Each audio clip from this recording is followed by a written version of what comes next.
Goeiemôre almal, dis maandagooggend, vandag is dit die 8ste Desember, jaar 2025, 'n lieflike dag geskep deur Abba Vader en ieder en elkeen van ons. My naam is Sonja Gerber. Vanoggend gaan ons 'n bietjie gesels oor lyding.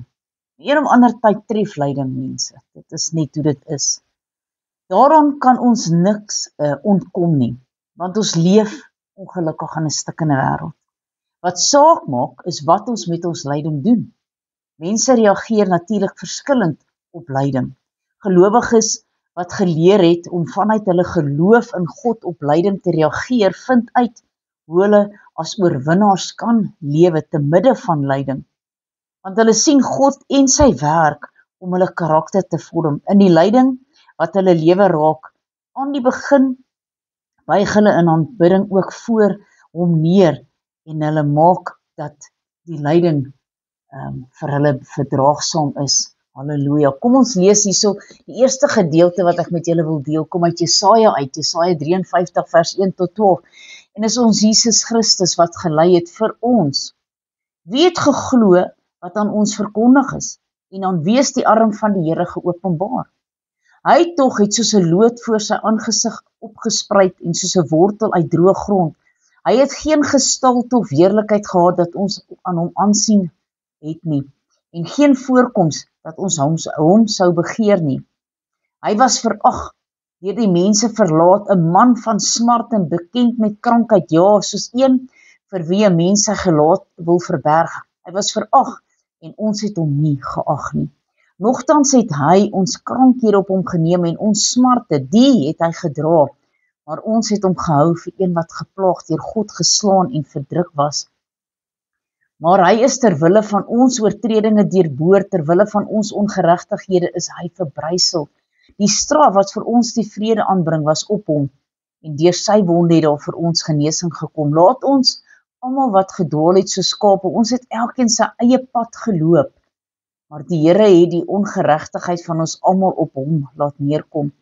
Hy is mishandel, alhoewel hy onderworpe was, en hy het sy mond nie oopgemaak nie, soos 'n lam wat na die slagplek gelei word, en soos 'n skaap wat stom is voor sy skeerders, ja, hy sy mond nie oopgemaak nie, uit die druk en het die strafgerig is hy weggeneem, en onder sy tydgenote, wie het daaroor gedink, dat hy afgesny is uit die land van die lewendes, terwille van die oortredinge van my volk, was die plaag op hom, en hulle het hom sy graf by die goddelose gegee, en ryke was hy in sy dood, maar omdat hy geen onreg gedoen het nie, en geen bedrog in sy mond gewees het nie.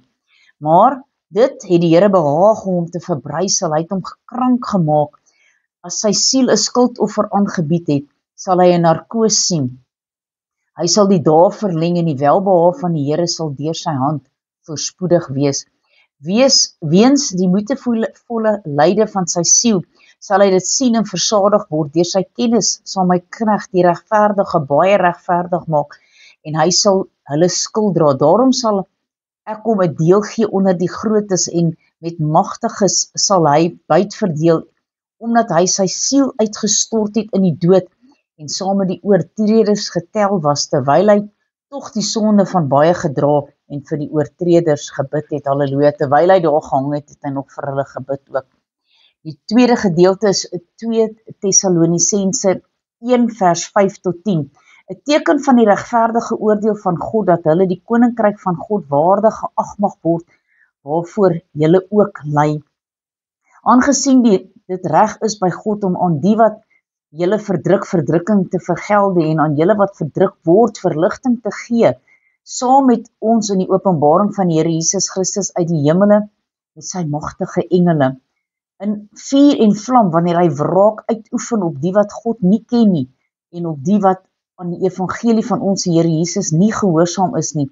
Hulle sal as straf ondergaan 'n ewige verderf, weg van die aangesig van die Here en van die heerlikheid van sy sterkte, wanneer hy kom om verheerlik te word in sy heiliges en bewonder te word in almal wat glo in daardie dag, want ons getuienis het by julle geloof gevind. Halleluja. Ons laaste gedeelte kom hierso uit 1 Petrus 4 en 5. 1 Petrus 4 vers 12 tot 14. Geliefdes, verbaas julle nie oor die vuurgloed van vervolging onder julle, wat tot julle beproewing dien, asof iets vreemds oor julle gekom het nie, maar na mate julle gemeenskap het met die lyde van Christus, moet julle bly wees, sodat julle ook die openbaring van sy heerlikheid met blydskap kan jubel. As julle beledig word oor die naam van Jesus Christus, is julle gelukkig, omdat die gees van die heerlikheid van God op julle rus, want wat hulle betref word hy wel gelaster, maar wat julle betref word hy verheerlik. 1 Petrus 5 vers 10 en 11. En mag die God van alle genade self, wat ons geroep het tot sy heerlikheid verheerlik in Jesus Christus, nadat ons 'n kort tydjie gelei het, julle volmaak, bevestig, versterk en grondves. Aan hom die heerlikheid in die krag tot in aller ewigheid. Amen. Kom ons bid saam. Almagtige God en Hemelse Vader, Here, baie dankie dat ons kan deel hê aan u lyde. Here, help ons om dit te kan uitstaan. Here, en help ons om net sterker te word in ons geloof, en dis my gebed in Jesus naam. Halleluja. Amen en amen.